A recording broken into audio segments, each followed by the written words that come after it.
Salut à tous les amis, salut YouTube, c'est Mika, on se retrouve pour un petit format, non pas mercato, pas tactique, pas débrief de match, mais un petit format sur un petit peu un débat, avec un sujet brûlant depuis maintenant 24 heures, on ne peut pas passer à côté du sujet, c'est le tête contre tête, le front contre front de Paulo Fonseca avec Monsieur Millo. Alors oui, j'aurais aimé parler de foot, j'aurais aimé parler de tactique, de jeu, de stratégie, de projet de jeu, mais malheureusement le match d'hier a été totalement éclipsé par cet événement triste qu'en tout point je ne peux que condamner, parce que quand on est dans le monde professionnel, quand on voit un coach de la stature de Monsieur Fonseca qui pète les plombs littéralement et vient faire un front contre front avec l'arbitre, évidemment qu'on ne peut que condamner. Ceux qui me diront mais non, c'est l'ambiance, le folklore du foot, bah non, objectivement non. Quand on voit un petit peu à quel point le monde du foot est gangréné à tous les niveaux, en district, en monde pro, peu importe, à quel point il est gangréné par la violence et les faits comme ça, de violence envers les arbitres, on ne peut que condamner. Évidemment, ça c'est le préambule number one de la vidéo. Évidemment, tout ce que je dirai après devrait être lu à la lumière de ce point de vue-là. Et évidemment, tous ceux qui me diront « oui, mais arbitrage compliqué, etc. » Non, ça n'est pas un argument. Il n'y a absolument rien qui justifie toute forme de violence physique, verbale ou non verbal. Ça, c'est le préambule de la vidéo. Mais je voulais être le plus juste possible. Je voulais mesurer les arguments du pour, du contre, ceux qui peuvent expliquer pourquoi on en est arrivé là, et ceux qui peuvent aussi montrer qu'il y a trop de paramètres qui font que le foot d'aujourd'hui, il est sous tension. Il est hyper tendu pour des raisons qui sont diverses. Elles sont économiques, elles sont financières, elles sont sportives, elles sont comptables. Il y a trop de pression dans ce monde du foot de maintenant. Et malheureusement, l'être humain étant faillible et imparfait, on aboutit parfois à ce type de situation. Et pour une telle vidéo, je voulais vous poser une question un peu en toile de fond, une question qui pose le débat, à savoir est-ce que oui ou non, on en fait trop sur ce dossier Fonseca, Monsieur Millo. Voilà. Et on essaiera d'être le plus objectif possible, en mettant de côté les passions, les ressentis, les sentiments, l'affect, ça on met de côté, on va tenter d'être le plus objectif possible et voir quelles sont les causes et les implications d'un tel événement. Les gones, avant de commencer, pensez au petit pouce qui fait très plaisir, pensez aussi à commenter, à me dire en message quels sont vos points de vue sur le sujet, est-ce qu'on en fait trop avec l'affaire Fonseca-Millo, est-ce qu'il faut être exemplaire dans les sanctions, est-ce qu'il faut, pourquoi pas, aller au-delà d'une sanction qui serait la plus sévère possible pour le coach de l'OL. Bref, dites-moi tout en commentaire, je suis preneur de vos différents avis sur la question. Allez, c'est parti, on rentre dans le vif du sujet. Est-ce qu'on en fait trop avec cette affaire Paulo Fonseca versus Monsieur Millo? En préambule, je tiens à dire une deuxième chose. Le coach Fonseca, c'est un coach que j'aime beaucoup, mais vraiment beaucoup, à tous les niveaux. J'ai toujours trouvé qu'il avait une forme d'élégance, de prestance inhérente à ce qu'il est lui en tant qu'être humain, et en plus sur le terrain, en termes de foot, c'est quelqu'un qui prône un projet de jeu qui me plaît vraiment, ce jeu qui est protagoniste, qui veut mettre une emprise sur les matchs, moi j'aime bien, donc ça, ayez-le en tête. Je n'ai pas d'avis négatif sur Paulo Fonseca, bien au contraire, ça fait un bout de temps que je l'imaginais à l'OL, donc forcément, ce que je vous dis là, ça m'arrache le cœur, parce que c'est quelqu'un que j'aime beaucoup, c'est un coach que je valorise beaucoup, et quand je le vois péter les plombs littéralement contre Brest, envers l'arbitre, ça me fait chier. Ça me fait littéralement chier, car c'est quelqu'un que j'estime beaucoup, que je valorise beaucoup, et n'y voyez pas, comme certains ont pu me dire sur X, Twitter, que je suis un pro-sage, un anti-Fonseca, pas du tout, bien au contraire, vraiment, j'insiste là-dessus. Moi, ce qui me dérange le plus, et c'est un peu le début de la vidéo, c'est que durant tout le match, j'ai vu un coach qui était excédé, hyper tendu, et je dirais quasiment en coup d'envoi. Alors, si on se rappelle bien les faits, le déroulé des faits, quand il prend son premier jaune pour contestation, directement, j'ai senti en lui une forme de tension qu'il n'a jamais su canaliser, contenir. Impossible. Et durant tout le match, on l'a vu pester, râler, pour des raisons qui, objectivement, si elles sont internes à lui, propres à lui, m'échappent, parce que je ne connais pas son mode de vie.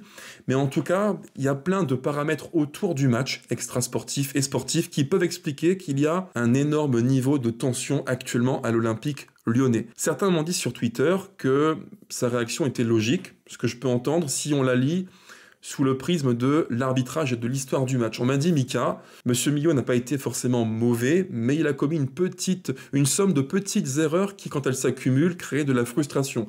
Ça, c'est un argument qu'on peut retenir, qu'on peut entendre effectivement au cours d'un match de foot. Alors moi, j'ai évolué à un niveau amateur, pas un niveau pro, mais à un bon niveau. En tout cas, j'ai évolué à un plutôt bon niveau amateur, on va dire. Et parfois, oui, sur les bancs de touche, tu peux être frustré, tu peux avoir des ressentis, tu peux te sentir floué, lésé, tu peux vivre une forme d'injustice. C'est vrai, ça arrive. Bien sûr que ça arrive. Et je rappelle qu'on est tous des êtres humains. On est tous des êtres imparfaits, donc faillibles, sur le plan des émotions et de l'affect. Donc moi, à ce niveau-là, j'ai envie de vous dire que oui, l'erreur, elle existe, la faute de Fonseca existe, pour être très précis, c'est une faute et pas une erreur. Me concernant, je suis prêt à entendre tous ceux qui me diront, Mika, au cours du match, il y a eu plein d'erreurs qui sont accumulées, qui font que, au bout de quelques minutes, le coach pète les plombs. Moi, je peux l'entendre. Je veux dire, un match de foot, c'est aussi une histoire humaine, avec des aléas qui se produisent, des imprévus, des impondérables, et donc, parfois, ça peut créer, comme je vous l'ai dit, une forme de frustration, qui est nourri par la tension du match. Il faut gagner, prendre des points pour assurer un avenir sportif au club, en Ligue des Champions. Tout ça, au cumul, fait qu'il y a de la tension. Et je peux l'entendre. Évidemment que je peux l'entendre. Personne n'est infaillible. Ni moi, ni vous, ni le coach. Ça, c'est un point de départ. Et dans un match comme ce OL-Brest, où il y a de l'enjeu, de la tension, de la motivation, de l'envie de gagner le match, parce qu'il faut prendre des points, je peux comprendre que, d'une façon ou d'une autre, la mayonnaise prenne, monte et que tôt ou tard ça explose, ça peut se produire, on n'est pas à l'abri de ça. Mais par contre, il y a un constat qui est clair, c'est que Fonseca ne peut jamais faire ça. Il n'a pas le droit. Évidemment qu'il n'a pas le droit. J'ai lu des réactions qui m'ont rendu fou depuis hier, des deux côtés, des deux sens. Entre ceux qui d'un côté vous disent il mérite la sanction la plus forte, des mois et des mois de sanctions, de suspension, voire, j'ai même lu certains grands journalistes français, de grands médias français sportifs qui disent littéralement qu'il faudrait le virer, D'un côté, il y a eux, dans l'excès de rigueur, et de l'autre, il y a ceux qui sont dans l'excès de complaisance. J'ai lu beaucoup de messages qui m'ont été sur X adressés, où on m'a dit, Mika, grosso modo, un supporter, ça supporte. Peu importe ce qu'a fait le coach, il faut le soutenir. Et en gros, c'est pas si grave que ça, parce que Millau a accumulé les erreurs, et il l'a bien mérité. Bah pardon, mais c'est grave quand même. Pour moi, les deux côtés sont aussi graves l'un que l'autre. Quand on dit il faut le virer parce qu'il a commis une faute grave, et quand on dit bon c'est pas grave, on va relativiser parce que au final il y a pire dans la vie, pour moi les deux côtés sont aussi graves l'un que l'autre. C'est aussi grave l'un que l'autre. Je rappelle que actuellement la Ligue 1 traverse un contexte lié notamment au droit TV, mais aussi à l'arbitrage qui est extrêmement grave. On parle de faits extrêmement graves, et je trouve ça fou que dans le contexte où des arbitres, quasiment toutes les semaines, au niveau amateur et au niveau pro aussi, reçoivent des menaces au bord de terrain, des menaces écrites, des courriers de mort, je trouve ça totalement fou que l'on puisse dire, après tout, il l'a mérité, il a fait une erreur sur un jugement durant le match. Moi, ça me paraît totalement fou. Mais ce que je déplore le plus, c'est ce manque de mesures complet et total. Il n'y a plus de mesures, en fait. Quand je vois comment cette affaire Fonseca-Millau est traitée dans la presse et sur les différents réseaux, c'est le cas, l'exemple le plus symptomatique de tout ce qui ne va pas en France. On est sur une forme de surexcitation, une forme d'excessivité, d'impulsivité et surtout un manque d'objectivité. C'est le plus important. Quand un arbitre comme M. Millau hier subit un coup de pression quasiment, on est à ça d'une forme de violence physique. Alors ça reste aux images, ça semble rester une forme d'agression non verbale et verbale. Mais entre le non-verbal et le physique, il y a ça de frontière, on n'est pas loin de ça.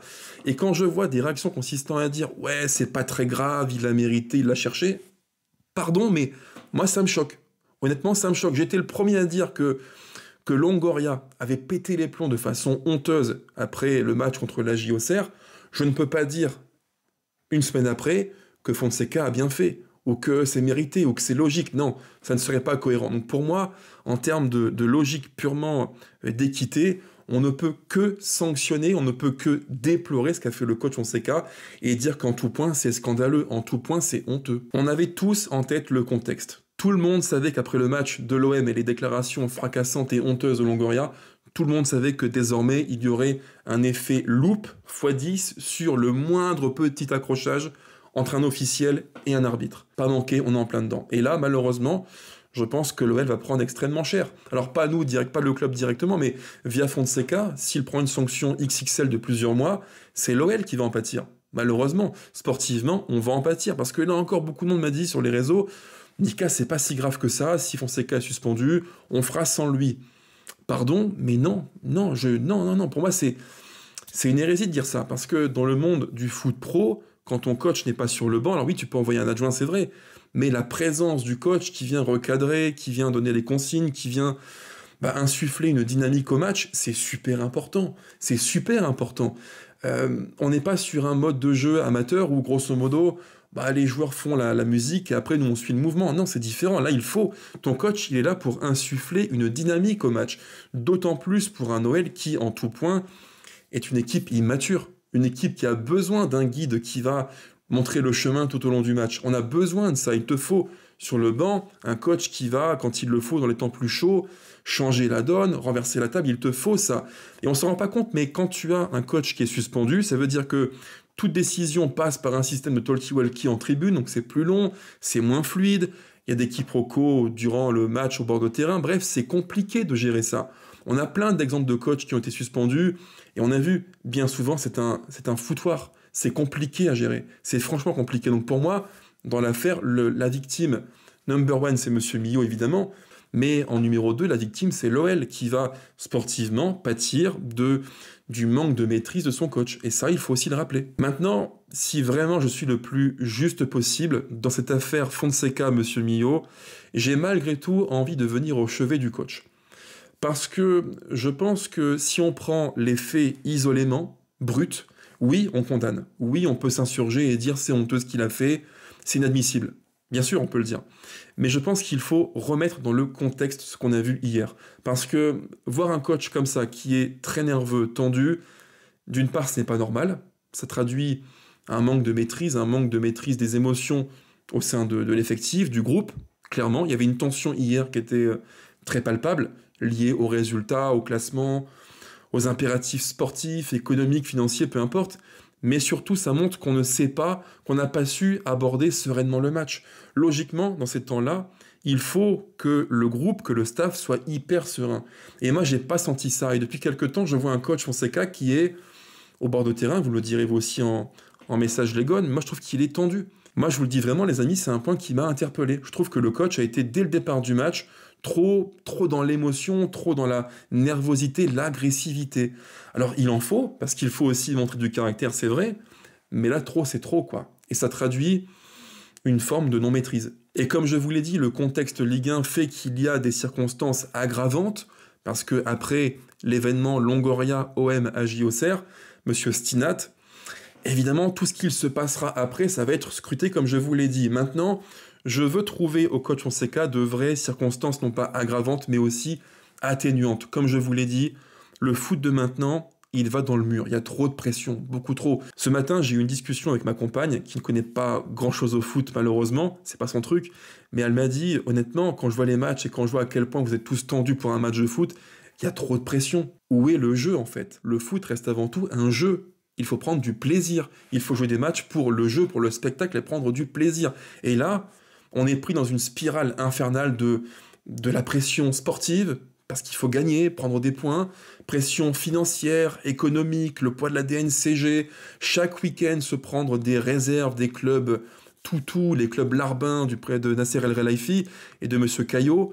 Chaque week-end on prend ça, et j'imagine que, alors c'est peut-être un peu un truc, une psychologie de comptoir, mais j'imagine que pour le coach, le staff, les joueurs, ça peut créer une forme de nervosité ambiante. Quand tu subis la pression quasiment tout le temps, des résultats, l'impératif de points, la course au top 4 en Ligue 1, la fameuse Ligue des Champions que tout le monde désire pour assurer la survie économique du club, il faut le dire aussi, tout ça, ça crée un contexte qui est franchement pesant. On est tous humains. L'erreur, elle est humaine.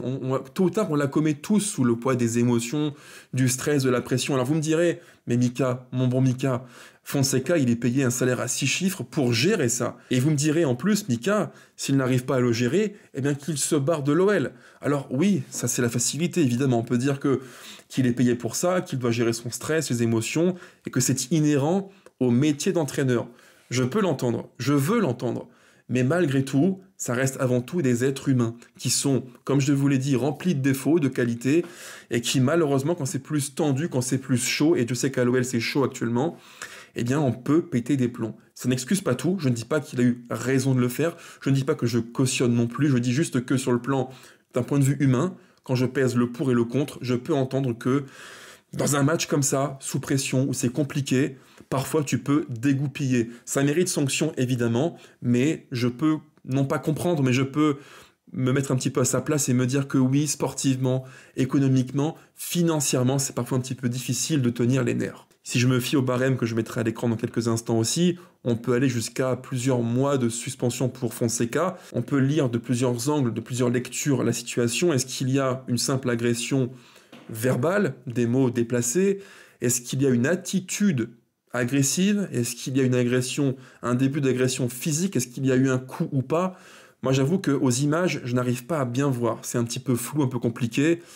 Je ne sais pas. Dans ce contexte-là, où il y a une recrudescence folle chaque week-end, des litiges arbitraux, la VAR, pas VAR, les déclarations fracassantes sous fond de complotisme, de corruption, de violence, partout en France, à mon avis, Fonseca prendra le tarif. C'est évident.